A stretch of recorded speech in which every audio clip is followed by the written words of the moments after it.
So he is basically an atypical Republican, and in fact, if you look at his record, he joined the Republican Party just before the 2016 election. When the biggest of powerhouses, economic powerhouses of America, flourished because of this entire That's right. globalization. So if you ask an economist, they would say that uh, if you do a credit and a debit kind of an analysis, overall America benefited much more than lost from the era of globalization starting in the 1990s. But Trump finds flaws with some of the aspects. For example, the deindustrialization, the outsourcing, the loss of manufacturing in small town America, because those are the people who voted for him consistently. So he basically looks at the downside of globalization and says that I am here to fix this problem. I will use nationalism, and I will no longer uphold this idea of a liberal world order. Liberalism and these things are anathema to Trump. So he is more like somebody. I don't think he's going to undermine globalization as a whole, but what he wants is basically some kind of a rebalancing within it, and which will, he thinks, make it more competitive. Because see, America's lost out a lot of manufacturing to China, especially, and to smaller and to a few others. So he wants to bring back manufacturing to the US. Most of these trade wars that he has started are mainly aimed at making production overseas more expensive or less lucrative, so that people will relocate, capital will come back to the US. That's his ultimate goal. He did not succeed in his first term, and I don't think you can force all the American capitalists who have invested in Vietnam or Bangladesh or in India or in Mexico and other parts of the world.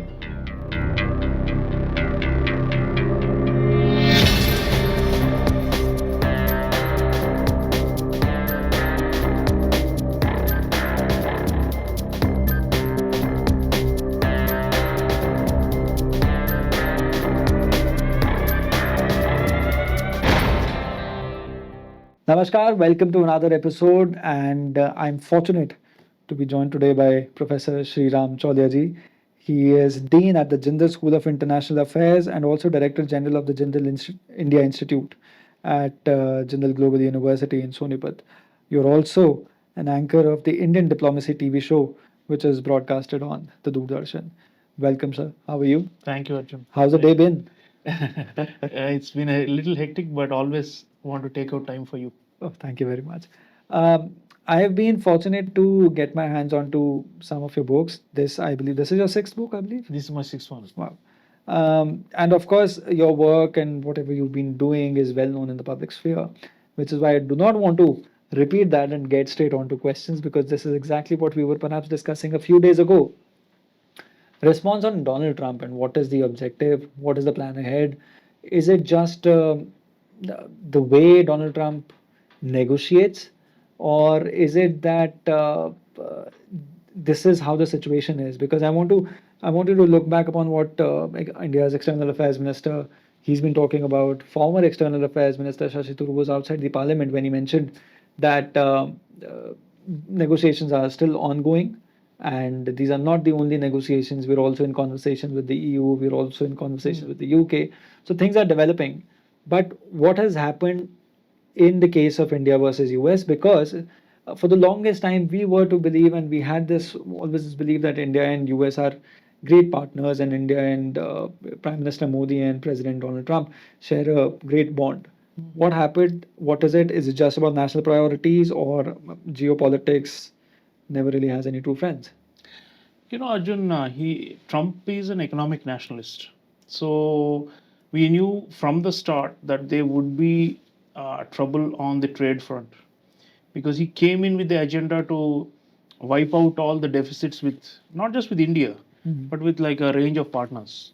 So to that extent, he came in to do economic war, and he is continuing to do that. And if you see the list of countries that have been slapped these tariffs and the tortuous negotiations, although some have struck deals, the deals have also come at a heavy cost, because he demands his pound of flesh in order to lower the tariffs. His idea is like, I'm the gatekeeper, and I won't let you into the US market unless you give me something more. So he does the hardball, negotiations all the time. And some of the countries that have managed to lower tariffs actually have had to make major commitments for market access for US companies, and also to invest in the US. So I think obviously from a cost benefit calculus, there is room for negotiations, and we will try and want to lower the tariffs, and I'm sure it's going to happen. Um, so I would not even call this India versus US, because he wants a trade war. Nobody else wants it. Everybody else wants to cooperate with the United States. People are looking for ways and means by which we can sustain our strategic partnerships. If you see, one of the main chapters in my book, Friends, is about the US India Comprehensive Global Strategic Partnership.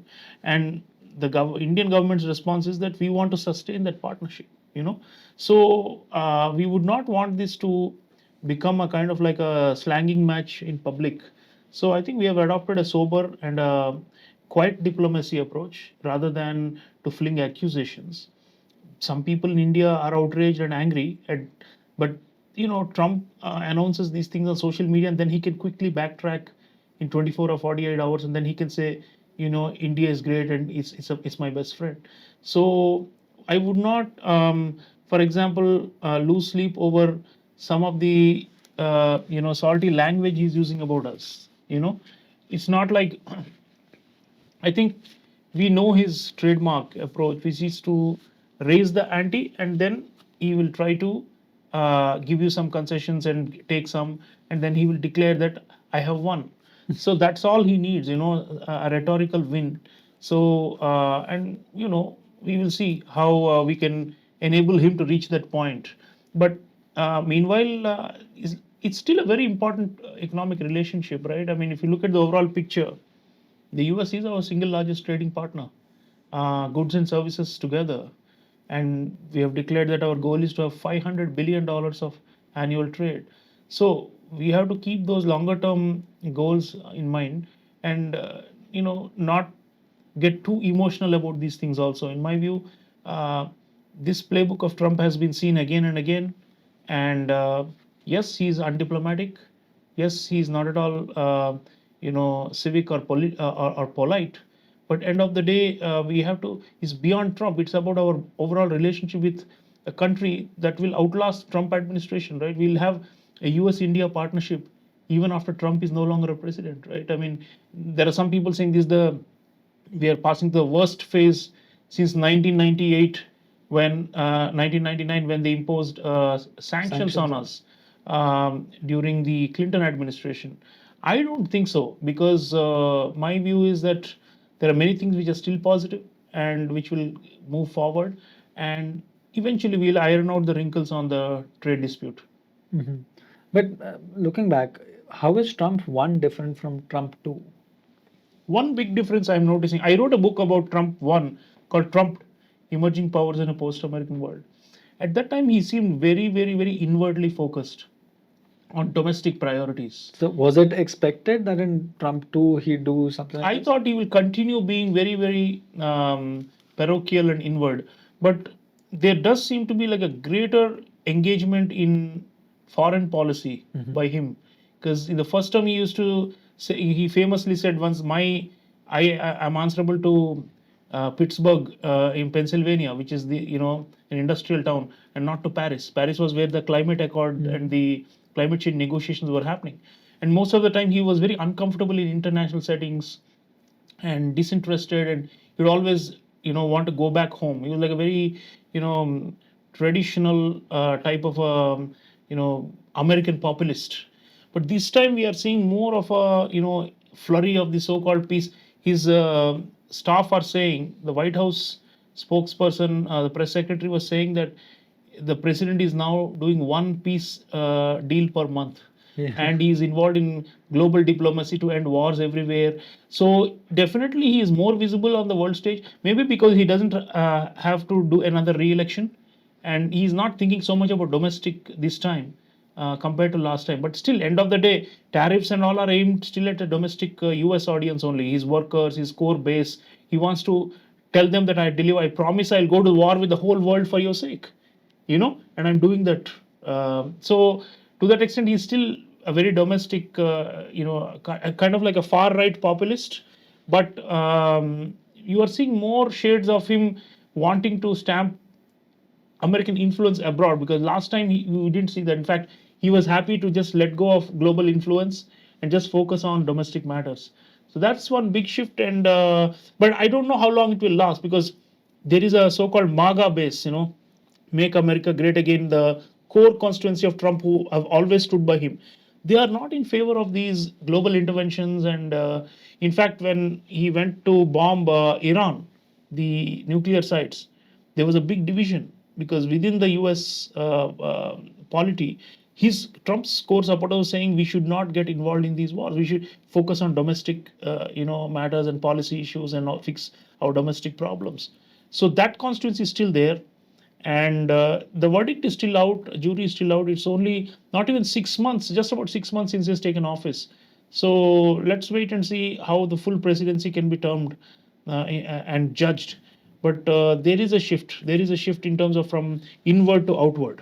And that brings me to another idea. I mean, globalization, or how global economy operates today, or at least till say 6 months ago, was exactly what the American model was about. It is America, American way of economy and running their politics, which taught the world in some ways how this global trade, or how global trade of this level can flourish economies. And now it's the American president who is discussing, or in fact taking multiple steps in the direction where he wants to become an economic nationalist. That's Yeah. so. Yeah, you're right. The global, in fact, Trump's critique of the what he calls the globalists has been a consistent one. For years he's been saying that globalism is a bad idea. Globalization led to other countries taking advantage of the US and its generosity. So he has this whole mindset that uh, we are being ripped off by other countries, and that they are And taking. he's clearly forgetting what um, for generations Republican politicians, Yeah. long legacy of Republican politicians was They they've done. championed They globalization. championed globalization. It started with Ronald Reagan actually in the 1980s. So yeah, you're right. So he is basically an atypical Republican, and in fact, if you look at his record, he joined the Republican Party just before the 2016 election. Even the biggest of powerhouses, economic powerhouses of America, flourished because of this entire That's right. globalization. So yeah, so if you ask an economist, they would say that uh, if you do a credit and a debit kind of an analysis, overall, America benefited much more than lost from the era of globalization starting in the 1990s. But Trump finds flaws with some of the aspects, for example, the deindustrialization, the outsourcing, the loss of manufacturing in small town America, because those are the people who voted for him consistently. So he basically looks at the downside of globalization and says that I am here to fix this problem. I will use nationalism, and I will no longer uphold this idea of a liberal world order. Liberalism and liberal, these things are anathema to Trump. So he is more like somebody. I don't think he's going to undermine globalization as a whole, but what he wants is basically some kind of a rebalancing within it, and which will, he thinks, make it more competitive. Because see, America's lost out a lot of manufacturing to China, especially, and to smaller and to a few others. So he wants to bring back manufacturing to the US. Most of these trade wars that he has started are mainly aimed at making production overseas more expensive or less lucrative, so that people will relocate, capital will come back to the US. That's his ultimate goal. He did not succeed in his first term, and I don't think you can force all the American capitalists who have invested in Vietnam or Bangladesh or in India, or in Mexico and other parts of the world. I don't think you can expect all of them to just pack up their bags and come home. So to that extent, you can say that he's more like a dreamer, but because he has a very inflated ego and a sense of his own greatness, he thinks he can achieve anything. So he is on this war path right now, because he thinks that he can reorder this whole globalization as per his whims. But ultimately, I think it will be in vain. I'm curious then, because since you've also written a book on Donald Trump, and of course American politics. What are the businesses that Mr. Donald Trump and his family or his group is engaged in? Well, as you know, he's a real estate baron, and he's got whole sort of investments, mainly in construction real estate. From New York they started, and they've got operations worldwide. They have a franchise system. You can like use the Trump name and build, and they give you like the license and for which you have to pay them, and they have got some spin-off enterprises. I mean, there's even talk that they're into cryptocurrency, and that's why they've got a link to Pakistan. And I don't know. I mean, some of these are speculative, but I think his family-owned, enterprises go into billions. So definitely, he has got economic and commercial interests abroad, and that's something. Sometimes people say that maybe moderate some of his extreme economic nationalism, because he's also a great beneficiary of this globalization. He meaning his empire, his business empire, personally, right? Which funded his election. Yeah, but politically, he says that I want to reverse this tide of globalism and globalization. So a lot of contradictions. But is that perhaps his personality? Yeah, and I think it works because see, he noticed his vice president, for example, J.D. Vance, is one of the original ideologues of this, uh, what they call the people who have nobody to look up to and who have been left behind by globalization in these rich countries. So that backlash, he wrote a famous book called Hillbilly Elegy, J.D. Vance. It's about the small town America where the factories shut down and people went to China or to Vietnam or to other parts of the world, Mexico and all and so on, and to manufacture. So people of a certain education level and of a certain age bracket, older and less educated, they are all hardcore Trump supporters because they feel like they lost out big time in the last 30 years, and now they need to take back control. There's also it's not only trade, there's also a big anti-immigration, right-wing agenda that Trump represents, all the deportations and the mass arrests and all those things. These are all part of the politics because his constituency wants white America to be sustained.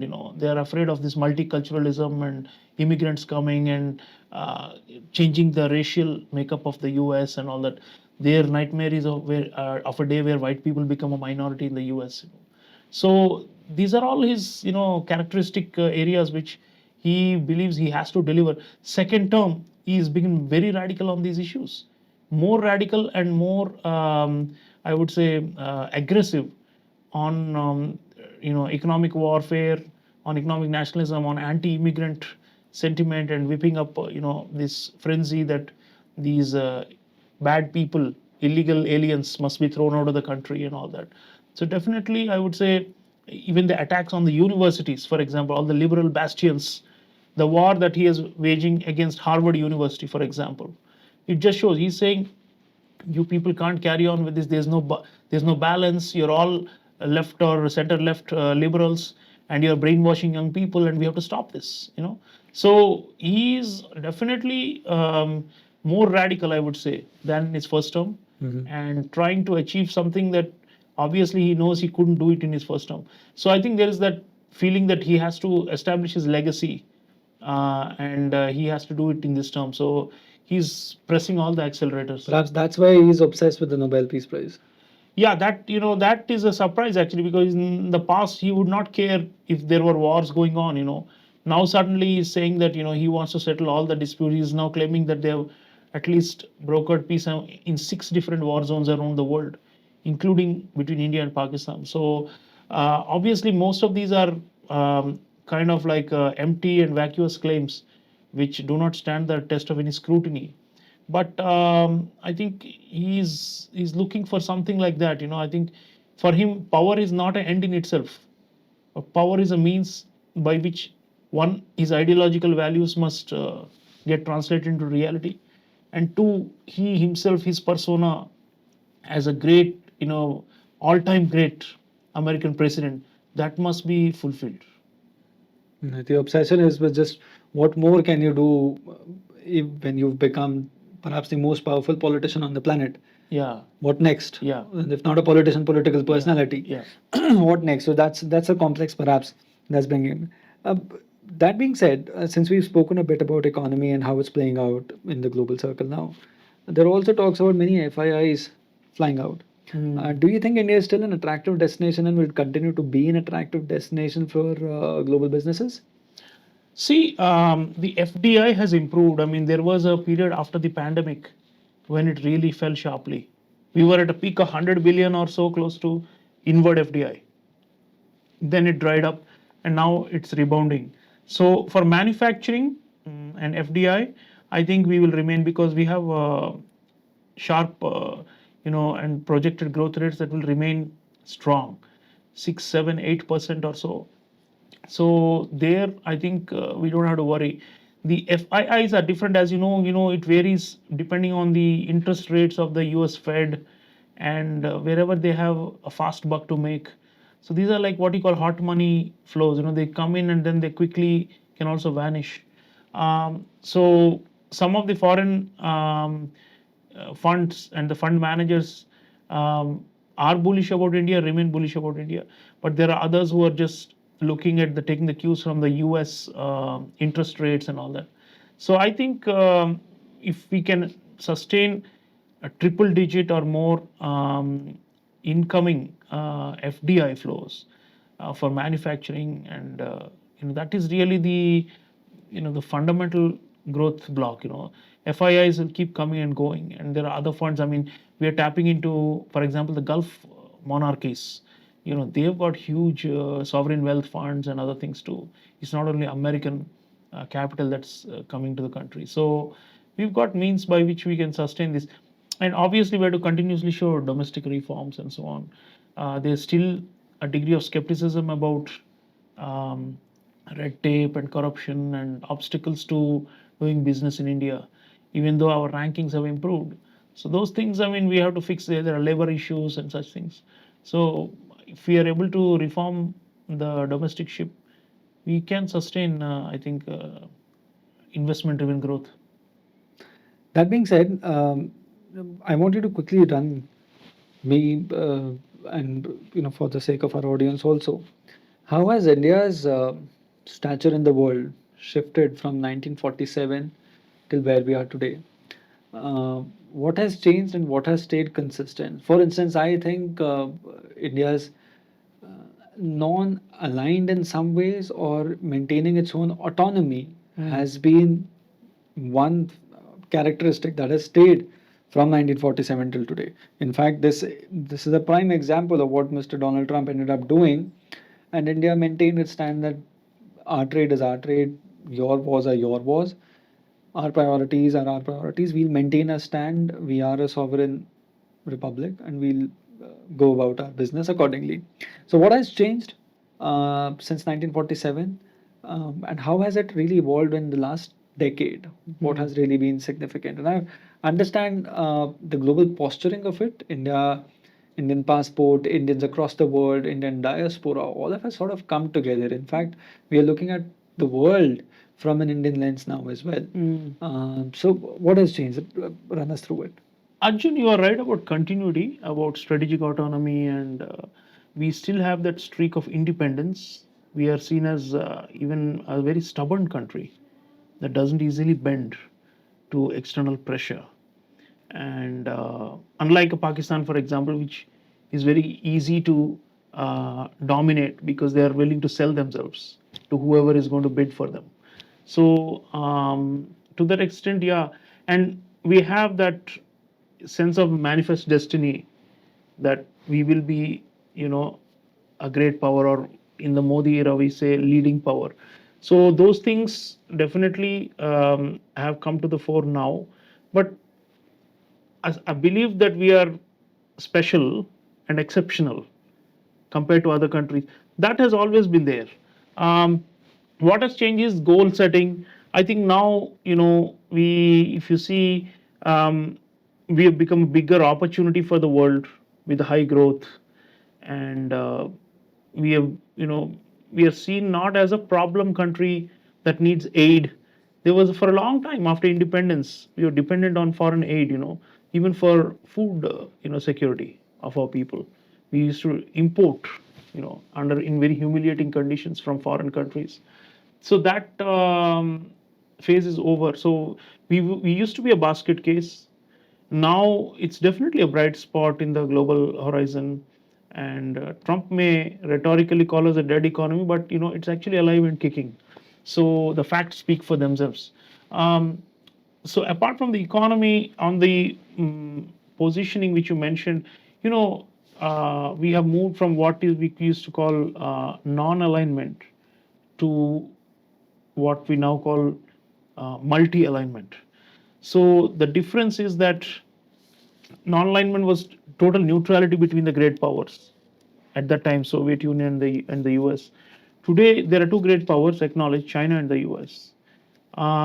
We are not neutral between the two, in spite of all the trade war issues that we are having and the immigration related rows we may have with the US. End of the day, we will still be closer and more aligned towards the United States than with China. And the reason is simple, because Chinese have major territorial claims on us. Chinese actively support Pakistan. We saw during Operation Sindoor, not only diplomatically, directly militarily, through using their intelligence, using all means, Chinese were backing Pakistan to the hilt. So we face this two front situation with our two hostile neighbors. So to that extent, we are now, when we say multi alignment, my understanding is aligning with everybody except with China.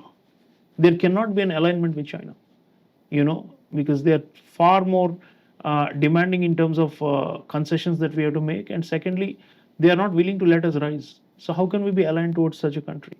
So, multi alignment is, I would say, more positive, even in it sounds positive compared to non alignment, which is like, it's more negative. So, I think that's one big change that's happened. The second, I think we are now more comfortable using force against our adversaries.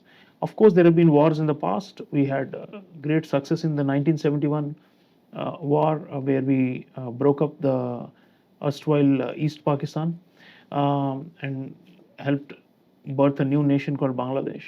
So, to that extent, we did have successes.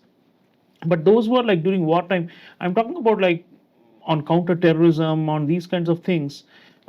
We had a much more cautious and limited range of responses and all that. Now we have expanded them. We are willing to use force, and we are willing to take more risks also. But we're also in the next generation warfare days now. I mean, no, the borders are not limited to just the physical vicinity. And the war does not necessarily happen in a phase, it's continuing because it's happening through mobile phones and technologies and so on, the cyber warfare, bioterrorism, and things like that. So, warfare also has evolved in many ways, and where we stand as a country is, and how prepared are we, becomes another question then in that case. Yeah, yeah. I mean, But definitely. you argue that we become more assertive and open to the idea that yes, we can use whatever means possible to defend ourselves. Yeah, and even if that means going inside enemy territory, we will be willing to. That counter attack kind of a thing was not there. I mean, we were mostly confined. I wrote a book about this in 2022, Crunch Time, Narendra Modi's national security crisis. And I argued that, we have crossed many of our own self imposed deadlines. That, we will at most, we'll do counterinsurgency within our territory. But now we are taking in deep inside, enemy quarters, like we saw in Operation Sindoor. So those kind of developments are new, and our strategic culture has shifted.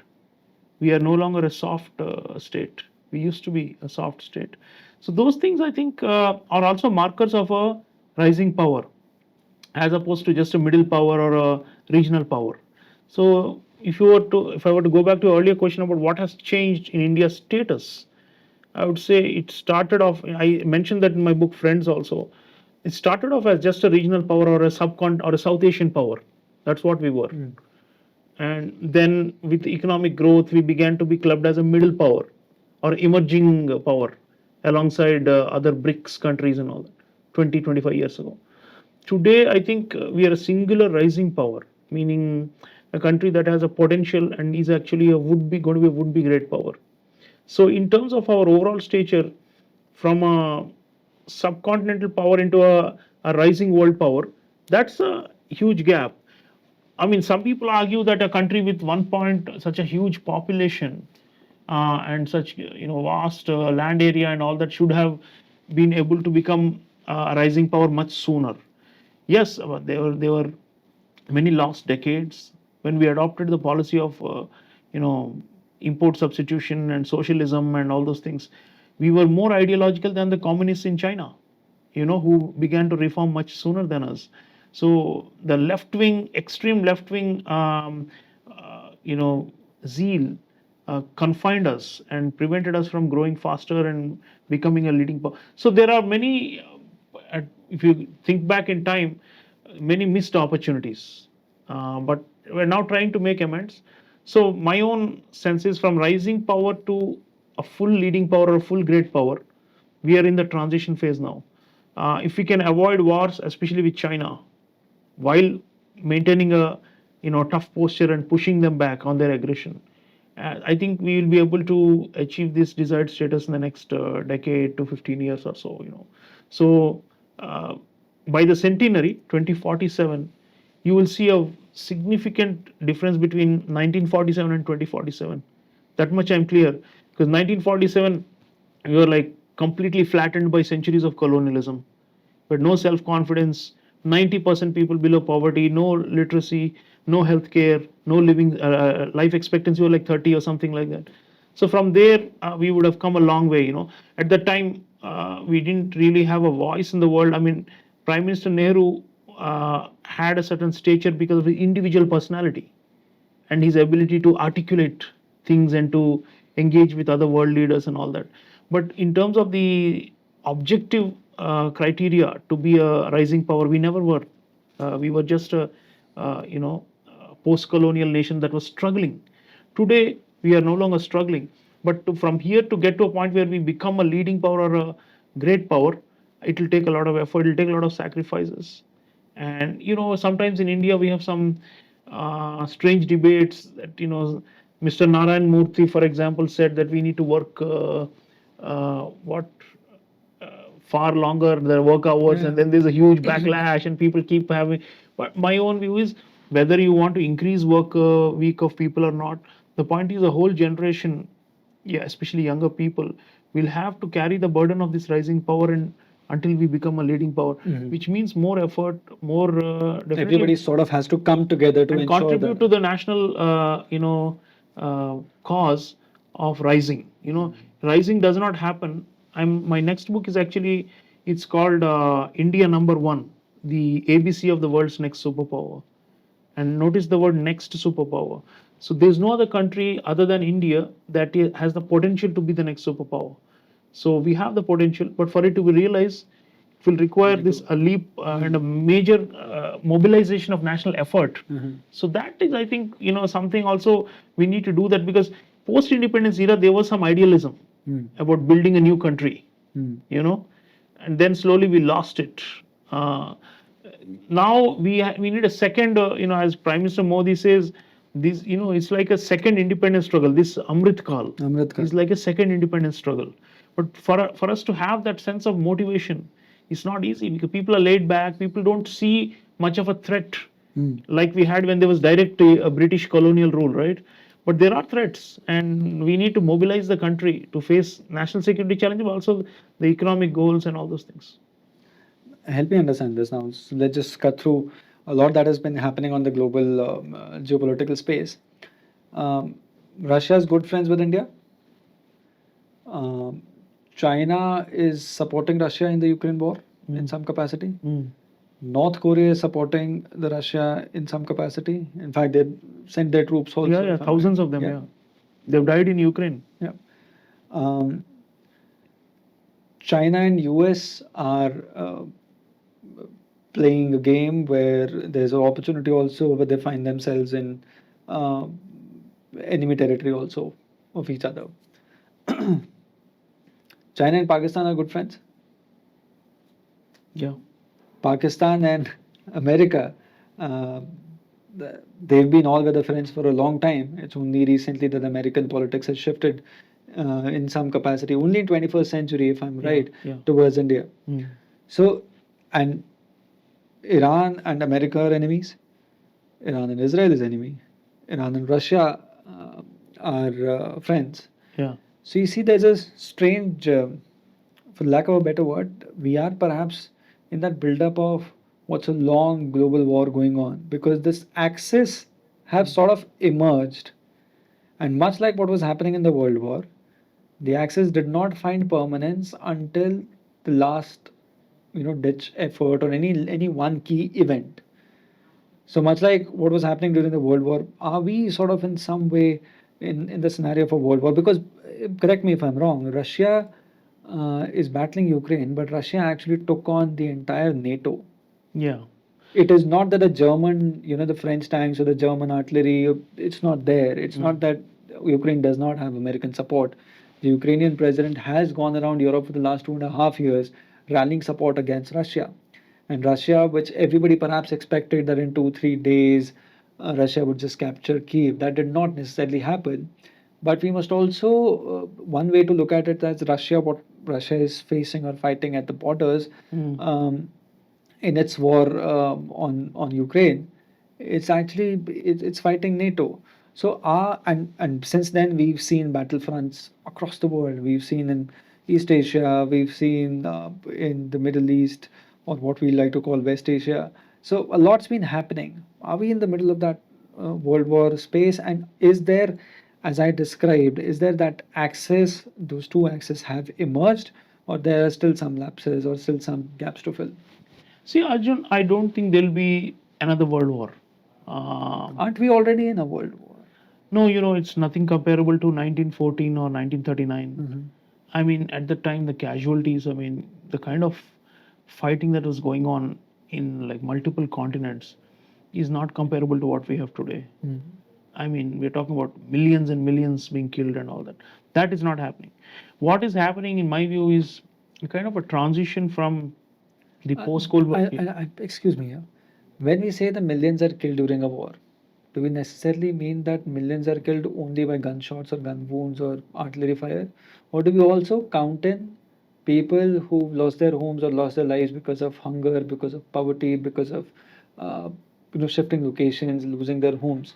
Are we quantifying that also when we say during the World War millions have died? No, at that time, hostilities and combat led to tens of millions of deaths.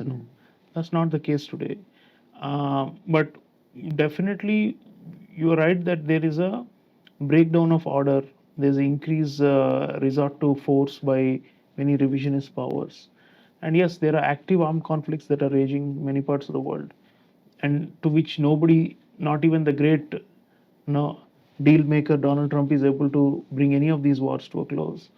So my reading is that we are in a transition from post Cold War era to an emerging multipolar era. So transitions, power transitions, tend to be violent, not necessarily leading to all out great power war or world war. In fact, to have a world war, you need the great powers directly fighting each other. That's not happening, right? You yourself mentioned China and the US. They are rivals, they compete very hard, but they avoid direct conflict between each other. No? It's not like US military and the Chinese military are engaging in clashes. They do have kind of a cat and mouse game in the Indo-Pacific, in the South China Sea, around Taiwan and all that. So far we have not seen. And secondly, the world wars of the 20th century happened when there were no nuclear powers. Today we have like at least 9 nuclear powers, including India. So The these deterrent is deterring yeah, enough. all out total war involving major powers is unthinkable today. So to that extent, no. But what does this mean? Like if I am saying order is breaking down, more and more regional wars and local wars are starting. I mean, in 5 years we may have another 10 more wars, right?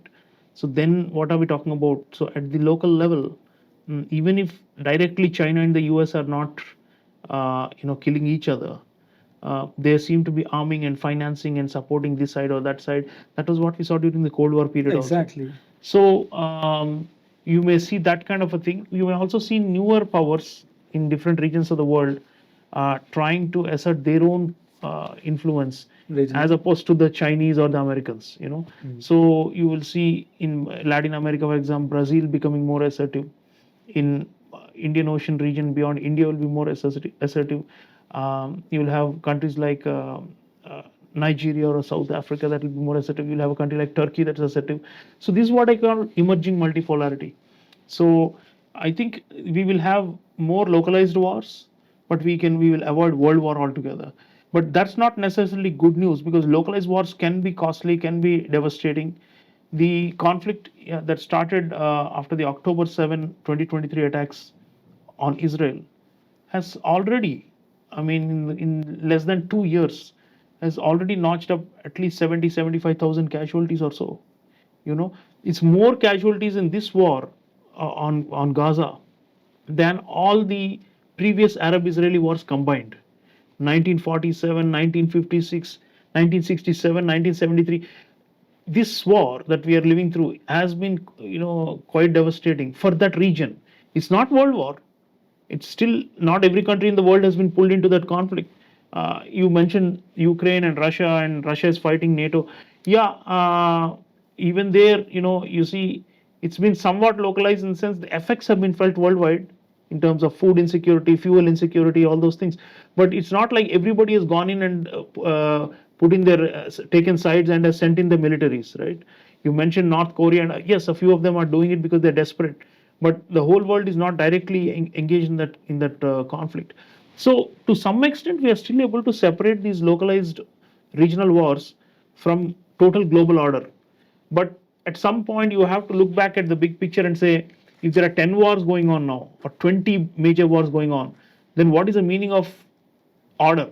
You know, in my view, the order is failing. In my view, rules and institutions are failing. In my view, what they call deterrence that will prevent a revisionist power from attacking or going on the attack or starting an offensive, that deterrence is breaking down. So you can ask, what is the fate of smaller countries if larger countries decide to go on the rampage? And how can smaller countries be protected? If smaller countries have no protection, what is the use of international law? What is the use of so-called rules-based order, or they talk about it? So there is a problem with order, but I would say we are still far away from world war. Since we are talking about the decline of many of these institutions and the fall of perhaps the global order or some tweaking of it, perhaps, or just complete breakdown, usually it is argued that before for any political venture or any political step or misstep, the economy makes a fundamental, it is built upon the economy. That becomes the foundation.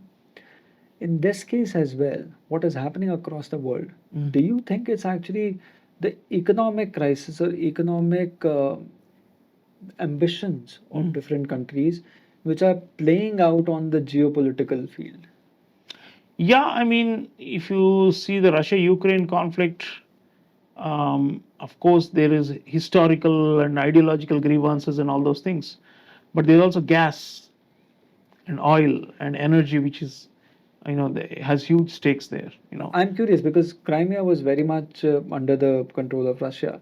The Donetsk and Lugansk region was under control of Russia. So, in terms of many of these reserves, Russia has a lot of its own already, and Russia had access to much of what Ukraine also has, which begs the question: was Ukraine-Russia conflict because of the economic foundation, or was it because No, of those historical it was wrongs to and, basically, yeah. and how Ukraine is the red line for Russia, that NATO or any of the American allies do not cross Ukraine because that's just. See, the issue is not about what Russia controlled at the time. It's about who it was selling its oil and gas to, which was the European Union. The Germans, especially, were all in favor of the pipelines that would bring Russian gas and all that. So it created a kind of integration of Russia with Europe, right? So this war, what it has done is the Nord Stream 2 pipeline has been shelved, and most of the economic arteries that connected Russia with its core markets just shut down.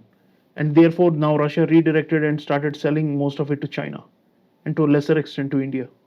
Um, so reorganizing the energy linkages has been forcibly achieved through this war, and to that extent, the interdependence between Russia and the West has been broken. You know, so likewise, I mean, in different parts of the world, you see armed conflicts raging. You could argue that it has to do with resources, and but a lot of this also has to do with, these are not like new conflicts that have suddenly arisen, like suddenly been invented, right? It has to do with ethnicity, with religion, with claims over land that go back, to previous centuries and to colonial history and all that. So there are some of these are like long-standing, and neither, for example, the West Asia or Middle East nor the Eastern Europe conflicts, or for that matter, the Pakistan-India, contentions are like invented or happening right now, right? Like they're like iteration. They have been previous rounds of conflicts from earlier times. So Armenia, Azerbaijan, they also had a war in the Caucasus. These are all like long-standing conflicts that were frozen for a while and now have been reignited. So I think economic. Which is exactly what I want to figure out. So either there's an economic reason to it, or you would see that uh, to cascade the economic reasoning, Mm, you found out there are multiple other fissures or multiple other pain points which were just wounds which were just reopened and which mm, ended up becoming large conflicts.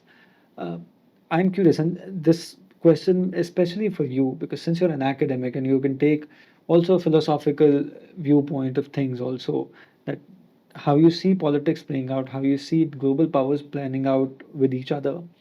Uh, Compared to it, why exactly all of these things are happening? Because it is globally understood also, locally understood also, that at the end of and at the end of it, if you want long-term prosperity, or if you want some prosperity, you need some sort of peace and stability in any region for that matter. One reason why India has been doing well is because India has been trying to ensure that somehow the conflicts are either controlled or conflicts are mm, in some way in some region only and do not impact or do not create an atmosphere of fear all across the country, which is why the Indian population also has shown extreme tenacity and the very nature that right after 26/11 the next morning Mumbai rises back up again. mm, So same thing that is happening. So Indians have sort of groomed themselves in this capacity because we've always, for the, at least for this millennia, the millennia that's just gone by, we've been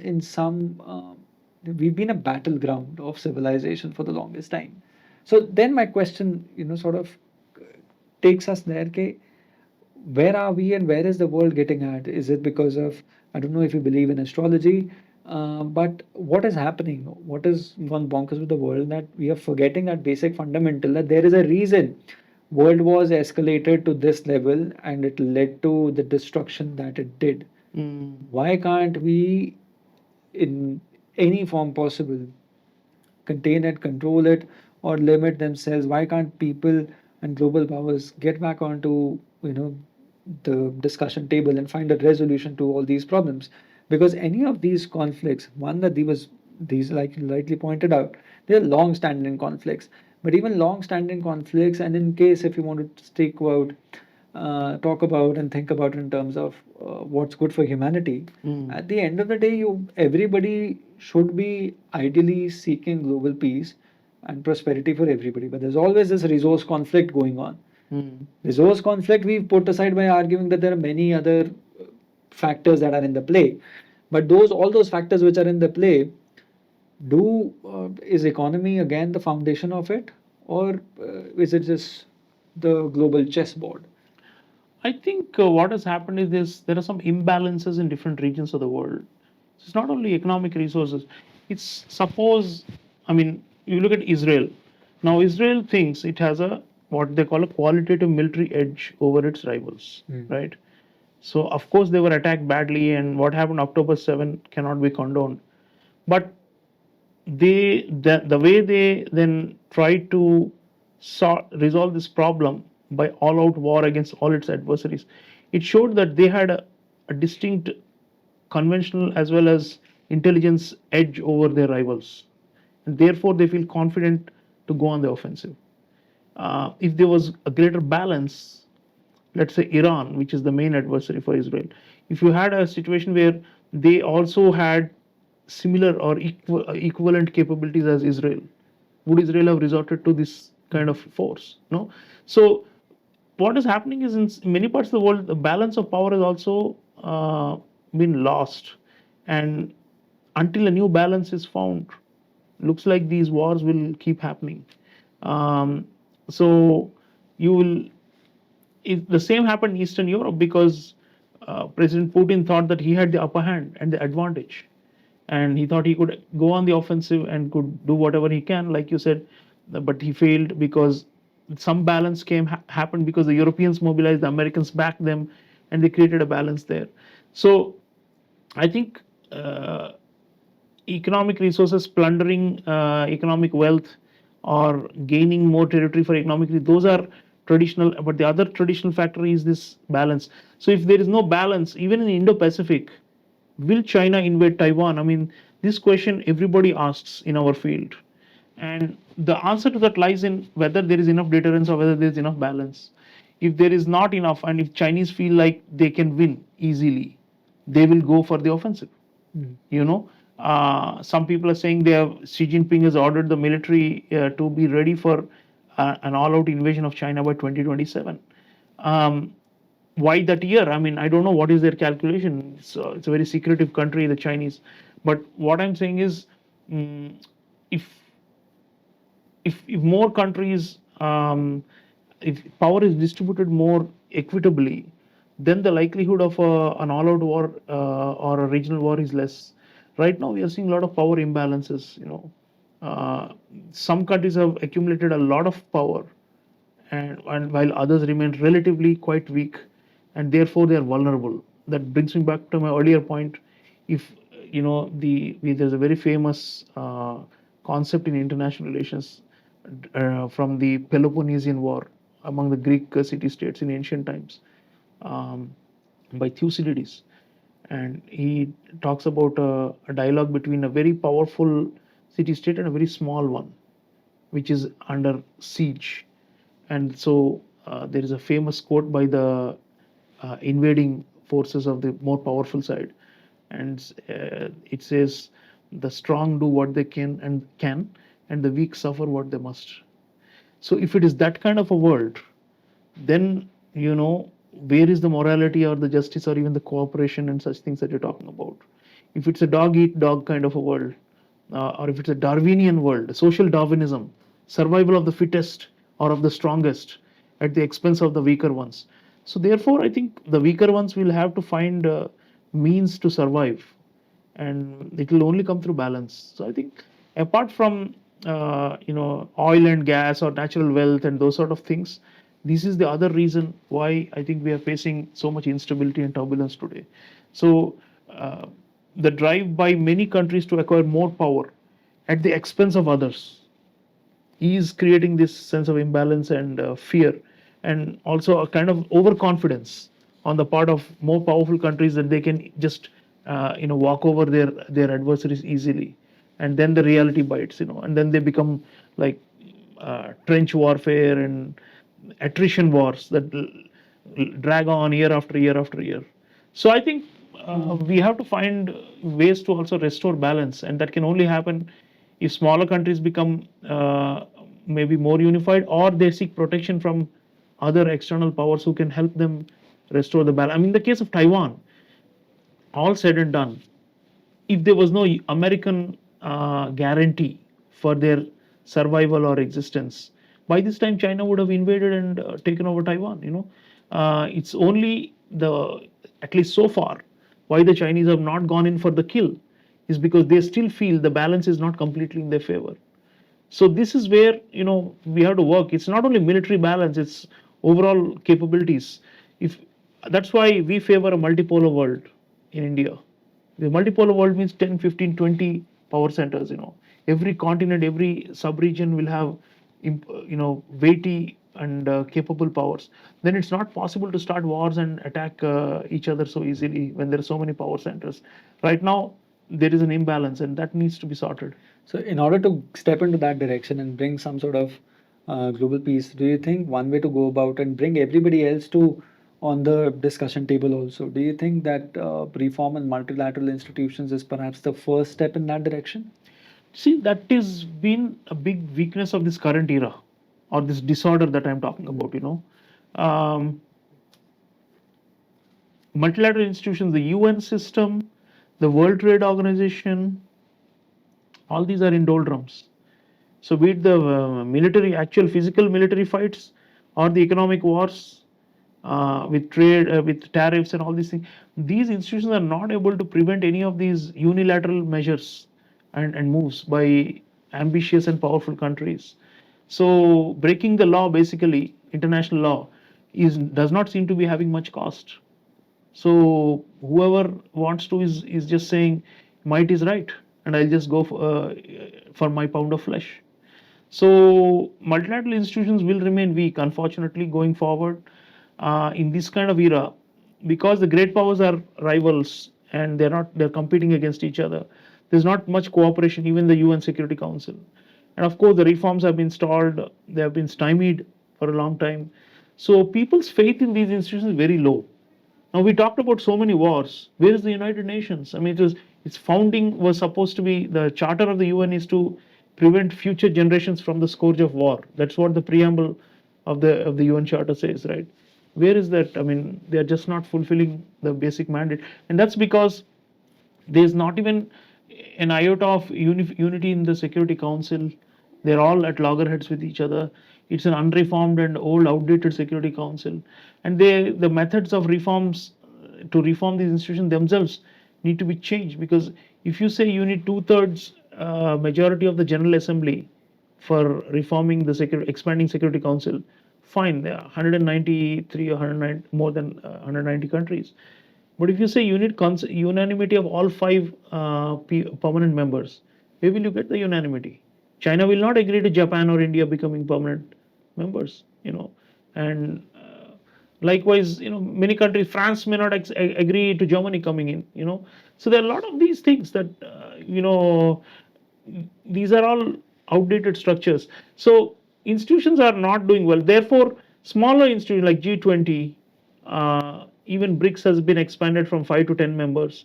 They may have a better future because these are not universal large group institutions. These are what you call plurilateral or small group multilateral institutions. Those ones, they have certain narrower mandates. It's not universal peace and security, but more specific ones. They may be able to still succeed at their level, but upkeepers of world order, the UN, WTO, all those, I don't have much faith in them somehow being revived. They are just languishing on the sidelines. I mean, some people are skeptical and say you should just abolish these organizations, they do nothing. Maybe that's an extreme reaction. They do still perform some useful functions. But the core function, international peace and security, maintaining global commerce and trade, on those things, UN, WTO, they're nowhere to be seen. They are just sidelined. Hmm. That being said, sir, I think in this episode we've sort of covered the large powers of the world and India's position in that debate. We've got a good sense of where we stand today. Anything that you imagine that we should perhaps focus on to ensure that, see, India, like you argued, is a rising global power, and we rightly want to get in that direction and be counted as a global power in near future, and that is exactly what has been envisioned by the Prime Minister for us.